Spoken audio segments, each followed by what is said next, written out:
My name is Rebala. I'm a CTO of OpsMx, and my colleague Balaji was supposed to be here, but today he's not able to come, so I'll be taking care of his presentation as well. We're going to be talking about automating industry regulations enforcement. It's so mainly to see the regulations of many types, right? So we want to cover what is it that we can automate, what makes interesting for us to do with the Spinnaker in terms of our delivery automation, and what are the drivers for it, actually. And then we'll see some examples of what are the kind of things that we can automate and how we can have it as a policies in the delivery pipelines. Is there a variety of regulations? These are like alphabet soup in some extent. So these standards, they define not only the processes, but also they're not very prescriptive in terms of what is it that you need to do. They define more in terms of a process, saying these are the checks that need to be done. But some of them are more prescriptive, like FedRamp or PCI, but others not as much. So if you take these, there are generally two sections within those. One would be things like thou shalt have some training, onboarding process, and things like that. So the tools that do those kind of things are more manual. The second part of it is in your software delivery, you have to have certain kind of security built in, certain kind of approvals built in, and validations and those kind of processes that we can automate. So we will look at what are those kind of processes and how we can automate those. So what are the drivers for this automation? So some of the trends that have been is this developer productivity, the focus on reducing the burden on the developer to be in the middle of the security path or knowing all the security processes. At the same time, there is also, usually in organizations, the security teams are small, and they provide some kind of a guideline saying you have to have these security checks that are done, but it's up to the teams to follow that process. And when it comes to the compliance audit, typically you find places where there are exceptions taken and haven't been recovered. So there becomes a friction between the security teams and the development teams. As we are trying to improve the speed of the delivery, the developers are focused on new features and the delivery of the features, and the security teams become an impediment. And so those are some of the drivers to say how do we do this automation during the delivery process. And if you have the pipelines, having those checks in the pipeline at the developer side is also a problem, because now the developers need to understand what the security checks are, and if they have to explicitly create those pipelines with those checks, that becomes a problem, right? To some extent, policy as a code, if you can define these policies, have some in repository that get executed at different stages in the background, providing alerts to the developers saying these are the failures, or at the deployment time as a admission control in the target environment, then you can get a better response to the security requirements in the organization. So these drivers, having the security integrated into the delivery process, really needs an integrated approach for the DevSecOps delivery. Right? And so what is the complexity here? And if you look at the delivery process, it's typically not just one pipeline that goes all the way from code check-in to the production environments. In regulatory environments, they have production environments that are independent or separated out with limited access, and also the approvals that happen in the production environments does not allow the same pipeline to go all the way through. So having checks in the pipelines in one pipeline is not possible. So you have to have these verification of the policies done, for example, the static code analysis with the code, and then vulnerability checks at the time of the deploy, making sure there are no critical or high in them, or if there is a process requirements like Sarbanes-Oxley, checking at the time of the deployment that becomes fairly complex if you have all these disconnected pipelines and you're trying to do it through Spinnaker itself, right? So these are the main things that make it difficult to do the complete automation for the security. And doing this at scale becomes even harder.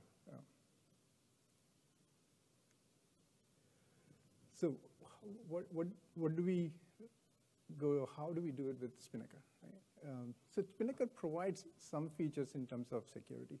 It has RBAC built into these applications. You can have triggers, who can trigger a certain pipelines. You have service accounts configured. You can also, as a process, lock the pipelines from the UI and have them only change through Git or automated process through Git. You can have cluster locking, so no changes to the target environments can be done from the UI. And then you get significant audit information from Spinnaker, so you know when a pipeline is triggered, when the pipeline completes, who triggered it. All of these notifications can be captured, and you can have a dashboards for those. But that's not sufficient in most of the systems, right? If you look at Spinnaker itself, you can divide the security on top of what you deploy in the production environments to be as an infrastructure security, operational, and the delivery security. Typically what we see is the enhancements to Spinnaker core itself on how we deploy Spinnaker and how we operate Spinnaker, how we manage the pipelines, secrets management. Those fall into one bucket. And then the delivery security in terms of what are your pipelines, how are you integrating in your application delivery, the security requirements for those applications. Those fall into the delivery security pipeline. So we'll focus more on the delivery security for the application delivery itself. Right? So here, usually we also have extensions in the pipeline, right? Custom integrations. So let's say in an enterprise you're using check marks or a sneak. You want those checks to be part of the delivery. That means you need extensions to be built into the Spinnaker to verify those.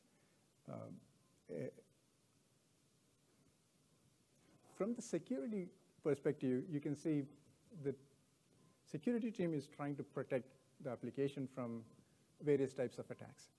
Right? It's a security perspective, not a application developer perspective. So if you look at those, they're looking at the OSS security. What are the libraries from the OSS that we are including in the software?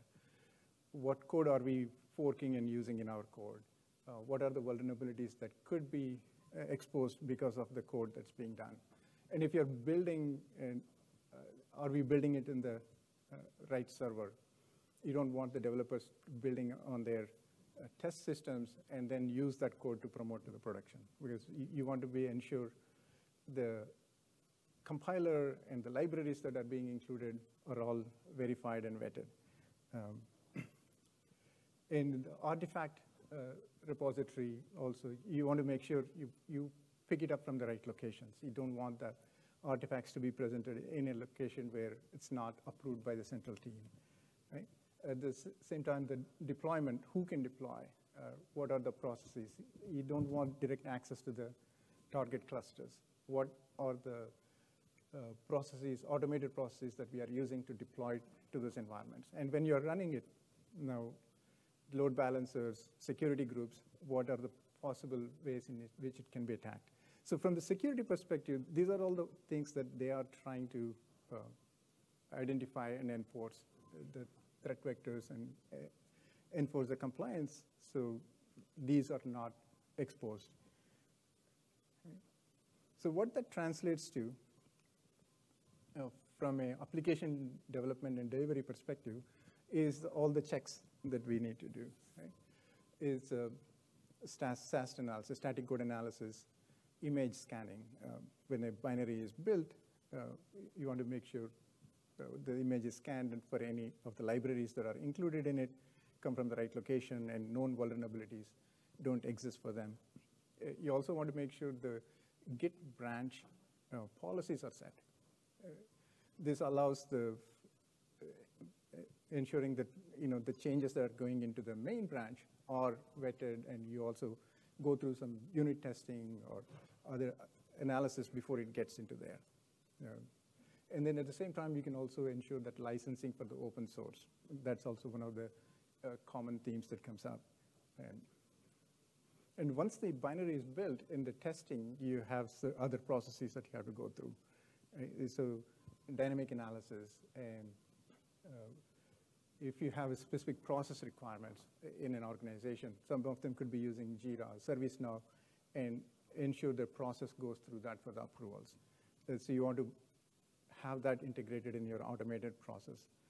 And in the staging, similarly, you have additional checks like the Sarbanes-Oxley, where you need 2 different individuals to approve to go to the production. Right? This is just a guideline. And there are some exceptions. Typically, you take exceptions, right? When you build the system, when you're moving to the production, there are some vulnerabilities or process exceptions. Maybe you have to push the hotfix immediately. You have to take those exceptions, but you need to be able to record those exceptions and then fix them as soon as possible. In the production, and you want to make sure the blast radius when you're deploying is small. So you need to ensure that you have some kind of a deployment structure where you can recover from errors very quickly. You want to be able to verify the infrastructure vulnerability checks, right? And so ingress, egress for the load balancers, and the provenance checks on the images that are being deployed went through the checks. So given all of these things that need to happen, today the organizations, the way they do it is some of these checks get built into the pipeline, but some of these are done outside the pipeline. For example, if you have an image deployed in production and a vulnerability is found for it, there's no way to track that's been remediated immediately. Usually they look at, say, Docker registry and say, for this Docker registry, when a scan runs on it, or these images have vulnerabilities. So if a developer pushes a new image into it, but not necessarily deployed in the target environment, you may not know. So these kind of exceptions do happen because of the way today the systems are built and who checks the security things. And so one of the things that we recommend is integrating the security checks in the pipeline. And use these provenance checks as admission control during the deployment time. Right? So if they have process requirements like Jira or a ServiceNow, those need to be part of your delivery pipeline. And one of the key things that you have to ensure is Spinnaker, we can do extensions, plugins. You have to make sure that these extensions themselves are secure. They come from the right locations, and if you're making them dynamic, that's even more critical that the locations are properly set and the versions are controlled. Admission control is a critical piece. So when we are doing the admission control, there you have to, for us to check whether the image has gone through the proper process and exception approval structures, you need to have some place that it can go and check.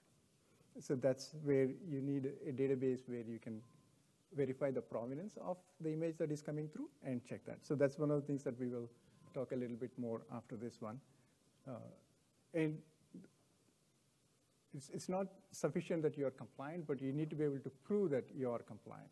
That's typically one of the critical requirements. And so you need to make sure everything that's happening is auditable and have a database where you can present the data. And alerts on the policy checks. So here, the multiple groups are involved. That's one of the key problems, right? There is a security group involved, the DevOps groups that are involved, and the actions taken by different groups depend on what kind of alert that comes in, and everyone needs to be aware that there is an action that needs to be taken. So that's where the alerting and ability to share these alerts is critical. So one of the things that we talked about is we need to be able to check the provenance at the end, which means, so in a Spinnaker, when you run the pipeline, there is a pipeline execution data. Even if you have multiple pipelines, you have execution data across these. Now the trick becomes, how do you correlate the information across these and have a policy that can run on the pipeline? For example, if you're deploying in a production system from Artifactory to a Kubernetes environment. So how do we ensure that the artifact that is in the Artifactory, the container, was built on a certain date by a certain commit? So that correlation information is one of the pieces that is missing. So what we need to do is have some kind of a correlation database built. So this is something that we built. So there is a database, then you can expose the data at the deployment time as an admission control. If you want to check a provenance of the image, is it built by certain build system within the last 2 days? So we should be able to check those kind of things. So that's way, then we can have these policies that can apply to the data that we are delivering through the pipelines, and that can be integrated in the Spinnaker pipeline to check at any given time. So when we talk about the policies, what we are talking about is simple things like these, right? Is check for Sarbanes-Oxley compliance in a pipeline. So if you're deploying to production environment, can we check if it's been approved by more than one person? Are the vulnerabilities, are there any critical or high before we deploy? Or any changes to the pipelines happen, and are they only from authorized users? So some of the pipelines, we can lock them up, but someone can go change it in the Git, and that gets applied to the Spinnaker, let's say. So those changes that are going into the Git, can we verify that's from the approved group? Right? So these are all simple enough checks, but they can all be critical for having a compliance and be part of the Spinnaker. And some of these checks, you want them to be part as a hidden pieces in Spinnaker, like a plugins that automatically check. And some of them are the process checks that are individual stages in Spinnaker. So we look at both the examples on how we can use those.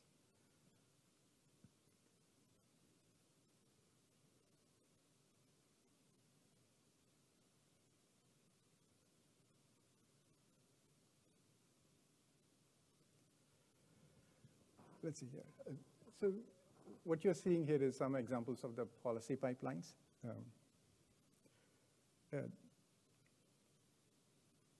These are set to just check for the policies and not more. So in this figure.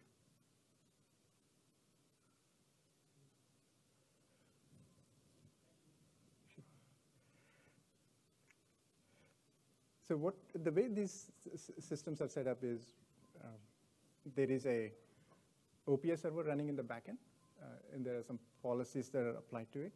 We are getting the data to the OPS server both through the pipeline execution context, and also in some cases backend database. So in this one is simple Sarbanes-Oxley check. Let's say it's being triggered by somebody, and then the manual judgment is done by somebody else. So you can look at the policy as a simple thing here based on the pipeline execution context.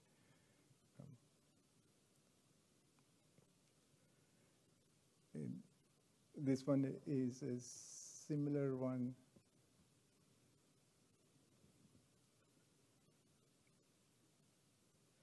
So here you have the manual judgment done by one person, but the trigger is done by somebody else. Right? So you can have simple policies based on pipeline context, and in some cases you can have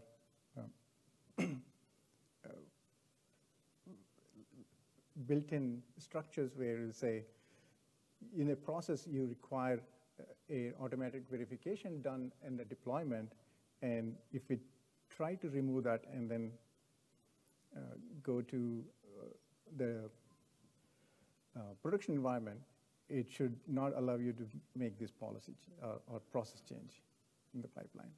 So these are more like plugins that are built into Front 50, built into Cloud Driver, that allow you to do the checks automatically. So the advantage here is that the security group can define these policies and have them as a policy or code and deployed in the backend server. And as the developers start using their dev test cycles, and then when they promote to production, it automatically checks and verifies that the process has been followed or not, and then stops them from going forward. So the advantage here is that the policy as code is available. If the developers need to see what is the policy that is failing, they will be able to see the policy. And at the same time, it doesn't stop them from doing their dev test cycles and have those pipelines as self-service for them until they start promoting to the production. So that was a quick demo. The process where we are getting the data from database for vulnerability checks or the provenance checks is not included in this one, but we can show those demos. That's outside the Spinnaker, so we can show those demos in the booth. Any questions? That's all I wanted to show for today.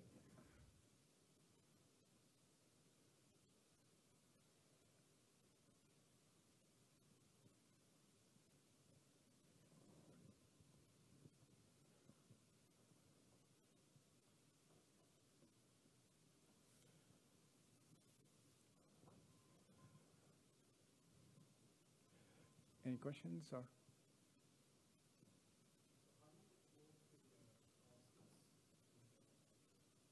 I'm sorry?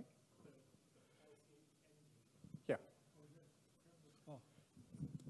Testing. Oh, wow. So how do you load the regos or your policies in the demos, what you have demonstrated? So we have GitOps model set up. So the Spinnaker, we have the connection with the Git.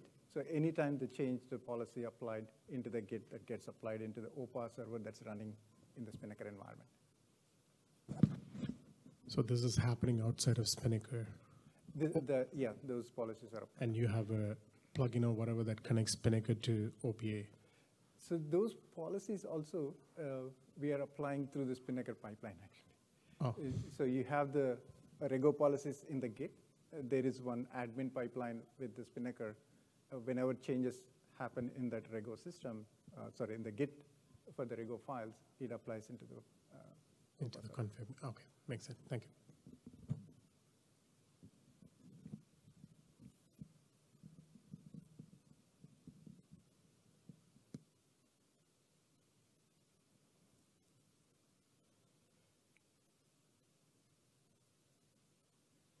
All right. Thank you, everyone.